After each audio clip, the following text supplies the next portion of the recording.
Yes, ni The Quick Times News nk'ibisanzwe rero nta kindi usabwa uretse kureba hasi handitse subscribe ugakandaho hanyuma tugakomeza kubana 5 muri aya makuru. Iyi nkuru rero yasohowe n'Ububiligi ntabwo ngiye kuyibasobanurira ijambo ku yindi, ahubwo kubera ko ngiwe namaze kuyisoma ngiye kubabwira incamake zigize iyi nkuru. Ni mu magambo make ya rero n'amavu n'amavuko y'ikibazo cya Repubulika ya Demokarasi ya Kongo. Byavugaga rero ku ntambara yo mu burasirazuba bwa Kongo RDC, aho ifite impamvu ebyiri nyamukuru. Izo mpamvu zavuzweho rero hari umugambi wa mbere wavuzwe, imigambi y'u Rwanda yo kwagura ubutaka, yavuze ko ari impamvu y'inyuma. Ivuga no ku kibazo cya kabiri rero gikomeye, ivuga ko ari ibibazo bikomeye biri imbere mu gihugu cyane cyane Kinshasa, niyo mpamvu y'imbere. Babivuze rero mu mpamvu ebyiri. Mu mavu n'amavuko rero y'intambara yo mu burasirazuba bwa Kongo baravugamo izo mpamvu, imigambi y'u Rwanda yo kwagura ubutaka ndetse n'ibibazo bikomeye biri imbere mu gihugu cyane cyane Kinshasa. Ni igihugu rero kiri mu marembera yo kwicika cyangwa se yo gucikamo ibice no koga no kuba rero cyaba kigiye kuba kigera ituze kubera amatsinda menshi yitwaje intwaro ndetse n'inyota y'ubutegetsi ishingiye ku gushaka guhindura cyangwa se gusimbuza itegeko nshinga. N'Ububiligi rero bwatangaje iyi nkuru. Mu magambo make rero bavuze ko ibibazo bya politike n'imiyoborere, bavuze yuko ikibazo cy'ukwemerera rero ubutegetsi cyangwa se legitimite cyatangiye ubwo amatora ya 2018 atubahirijwe ndetse amatora yo mu Kuboza 2023 akurikirwa n'akavuyo. Ni ibibazo rero bavuzemo mu nzego z'igihugu, birimo rero ruswa n'itonesha bikabije, harimo abadepite n'abasenateri bigurishwa kugira ngo bashyigikire ubutegetsi buriho, ndetse n'indi mpamvu yavuze ni ikinyuranyo gikabije hagati y'imibereho y'abayobozi n'ubuzima bubi bw'abaturage. Perezida rero n'itsinda rye barimo kwihwanda ku gutegekesha rero icyicaro cyangwa se gutegekesha icyicaro cya perezida no guhindura itegeko nshinga kugira ngo bakomeze kugundira ubutegetsi. Muri make rero barashatse kuvuga yuko ubutegetsi bwa Kinshasa buri gukoresha igitugu cyangwa se gukoresha intebe ububasha bufite kugira ngo buhindure itegeko nshinga. Ikindi rero hari impamvu bavuze ko ari impungenge z'uko amatora yo muri 2028 atazabaho cyangwa se azongerwa igihe, bigateza rero umutekano muke mu gihugu. Bongeye bavuga rero ku buryo bwo gutegeka ndetse n'ubwoba muri mu baturage. Bavuze yuko ubuyobozi rero buriho bugenda burushaho kuba bw'igitugu, bukoresha igitinyiro n'ibihano kugira ngo bwice ibitekerezo bitandukanye.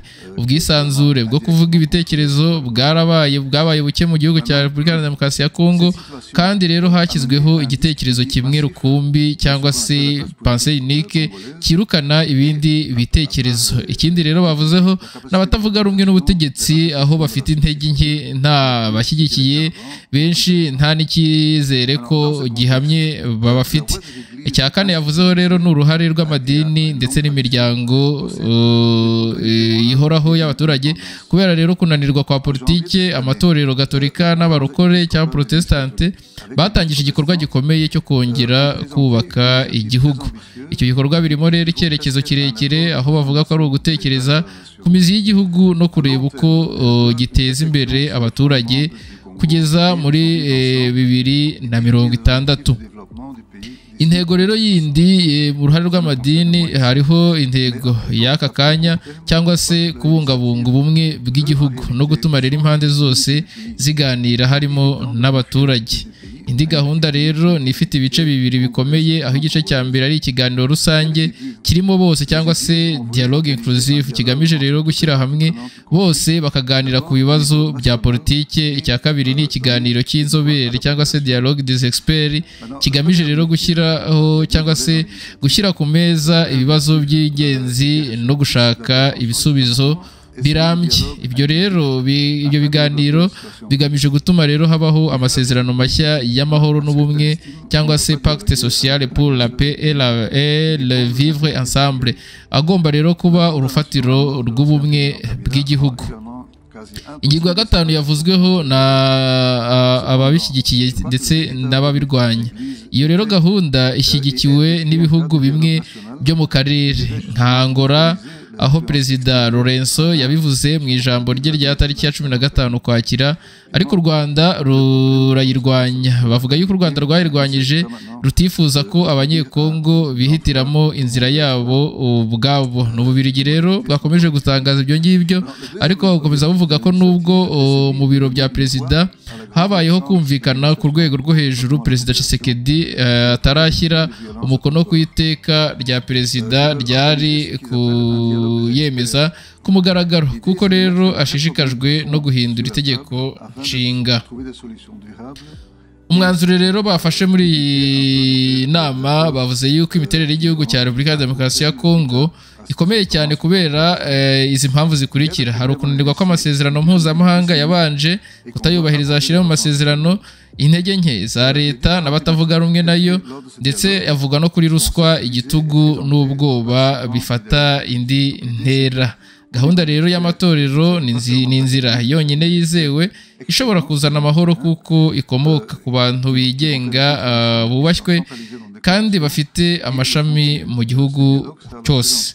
Umwanditsi rero asaba Ububiligi n'amahanga gushyigikira iyi gahunda y'amahoro, kuko ari igitekerezo cy'abanyekongo ubwabo, kigamije rero kubaka ejo hazaza igihugu cyabo.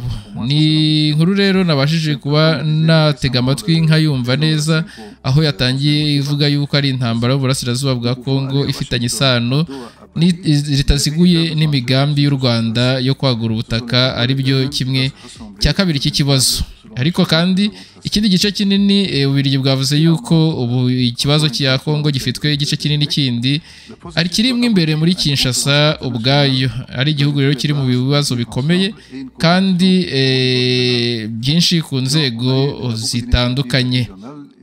Ni The Quick Times News rero, reka mbareke mukomeze mwumva mu rurimi rw'igifaransa, nakagaruka ni mu kanya turakomeza. Et que cette fois-ci, on veut mettre en avant les options et orientations congolaises avant d'aller au niveau régional, tandis que les autres initiatives sont passées du niveau régional d'abord au niveau national congolais après. Maintenant, cette piste que j'ai présentée très brièvement est loin d'être parfaite et présente un nombre d'obstacles. Elle est confrontée à l'incompréhension, de lourdes critiques et de scepticisme quant à sa faisabilité. Mais au vu de la progression ou non-progression des autres initiatives de paix, personnellement, je ne vois rien de meilleur. Elle a l'avantage d'être une initiative d'une instance indépendante et généralement respectée, écoutée, qui vise le long terme, loin des intérêts particuliers de la plupart des autres acteurs. Les églises sont toujours les seules institutions plus ou moins solidement structurées à travers l'entièreté du pays, mais peut-être même plus que l'État. C'est pourquoi que, personnellement, je crois que l'initiative mérite tout soutien de la part de la Belgique, comme notre pays l'a déjà fait dans le passé, dans des situations similaires et également critiques, et au-delà des décisions des autorités politiques nationales et étrangères. Cette initiative a été négociée au niveau du cabinet présidentiel et avec d'autres confessions religieuses, donc au-delà des catholiques et des protestants, jusqu'à l'adoption d'une feuille de route commune qui fut publiée le 25 août dernier.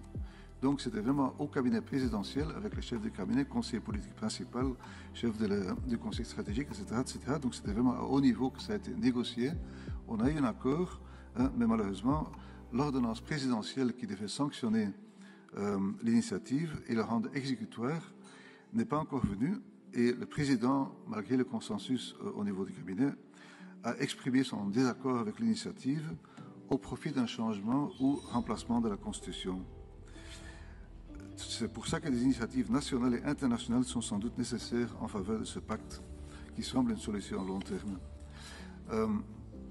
Il est important de noter que cette initiative est soutenue par plusieurs pays de la région, dont par exemple l'Angola. Le président Lourenço l'a mentionné dans son discours à la Nation le 15 octobre.